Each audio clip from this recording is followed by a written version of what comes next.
Hi, Doc from Groovy Entertainment. Today we got another book to read for you. Today, book of Ducktales, Dinosaur Ducks from 1989. So let's get started. Scrooge McDuck just couldn't believe it. There couldn't possibly be any dinosaurs around nowadays. That's what I used to think, said Launchpad McQuack, until I went to that island and saw them with my own eyes. I was almost squashed to death by a Tyrannosaurus. We must leave at once, said an excited Scrooge.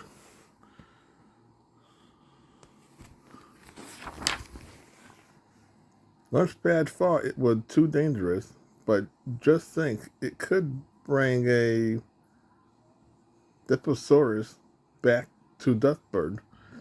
People would pay to see it, said Scrooge. We'll go with you, said his nephew. No, said Scrooge, firmly. You're much too young. Huey, Dewey, and Louie said the same thing to Webby when she wanted to go too. A few days later, the prize for the trip was put on the helicopter. One big crate held 3 stowaways. Scrooge's nephew, the picnic basket, the picnic basket held another stowaway, Webby.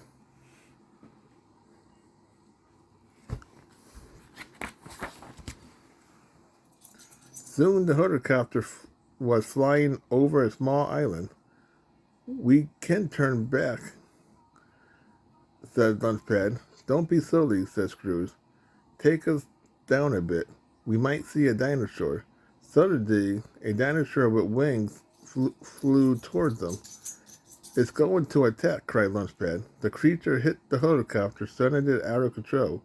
Hold on, shouted Lunchpad. We're going to crash.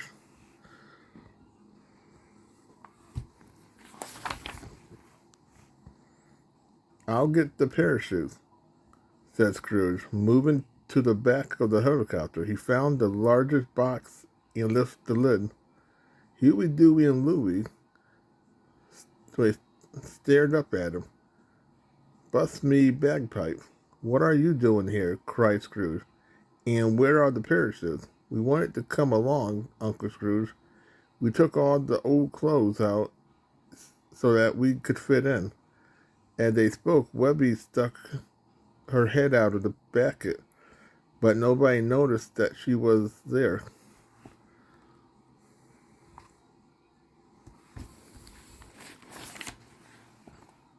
No parachutes, groaned Scrooge. Hurry, McDuck. Lunchpad, quickly, lad, into the passenger seat and put on the safety belt, ordered Scrooge. Lunchpad fought to keep the helicopter under control. There are no parachutes, Scrooge told him. You're going to have to land this thing. Scrooge pulled a lever, opening a door underneath the boy's seat. As the chair dropped out of the helicopter, a parachute connected to the seat opened. They floated to the ground safely while a mother dinosaur and her baby looked up.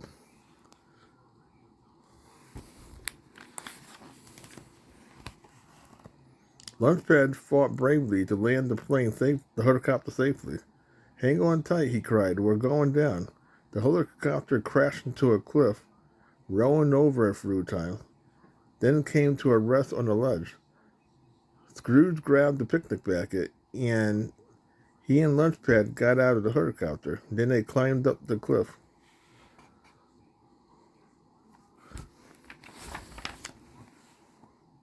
Meanwhile, the baby dinosaur was hiding behind the rock, watching the 3 creatures who had fallen from the sky. Where'd Uncle Scrooge and Lunchpad, Dewey wondered. The brothers decided to try and find them. They didn't know where to begin looking, so they just picked a direction and started walking. Right into the baby dinosaur. Huey, Dewey, and Louie screamed and ran. The baby dinosaur was frightened too. He ran in the other direction.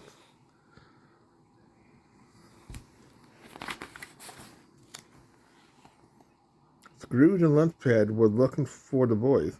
Suddenly, they were surrounded by a group of cave ducks. Stand back, warned Scrooge. Lunchpad had a black belt in karate. The cave duck didn't seem to understand.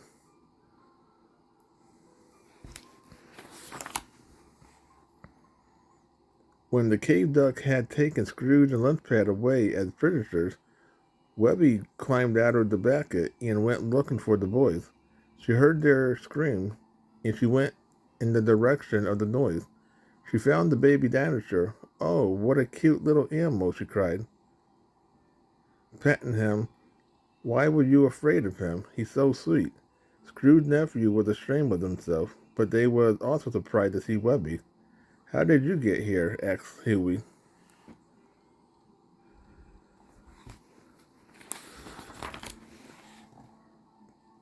Webby explained that she had hidden in the picnic basket, that she told them what had happened to Lunchpad and Uncle Scrooge. "The dinosaur can help us rescue them," said Dewey. "Okay," agreed his brother. "Webby, stay here." By this time, Lunchpad and Scrooge had been tied to a tree, and the leader of the cave ducks was dancing around wearing Scrooge's top hat.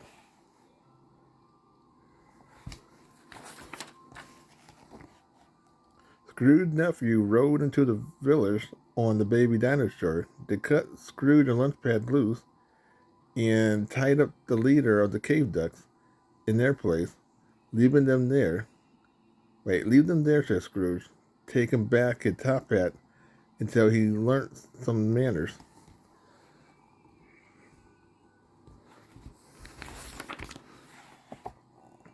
Soon they stopped to catch their breath. "You boys were terrific," said Scrooge. "How did you know what had happened?"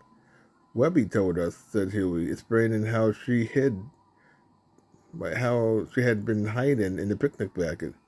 "But where is she? She was supposed to be waiting for us here." They went back to the village, afraid that something had happened to Webby. They shouldn't have worried. She was sitting in front of the fire, telling a story to the cave ducks.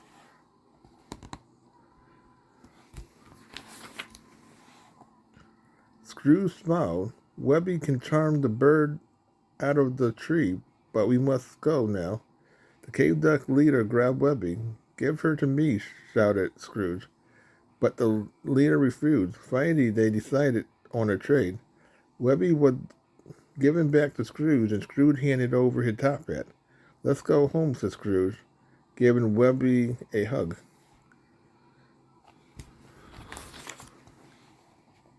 Suddenly, a terrific roar shook the valley. The head of a giant Tyrannosaurus loomed above the trees. Everyone was frightened. Then the cave ducks led them to the nearest cave, but the baby dinosaur couldn't squeeze through the cave entrance.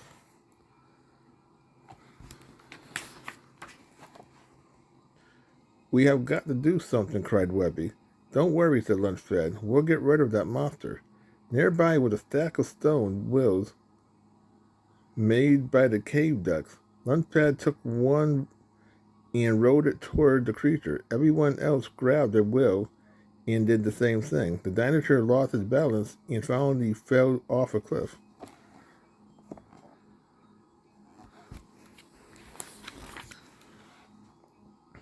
When he got back to Ducksburg, Scrooge went into business offering helicopter tours to Dinosaur Island from the air. People were able to see something alive from the far past. Sometime Webby went too and played with her friend, the baby dinosaur. So that was Ducktales Dinosaur Duck from 1989. So if you like, subscribe, share, and comment. Have a groovy day with another video coming out real soon.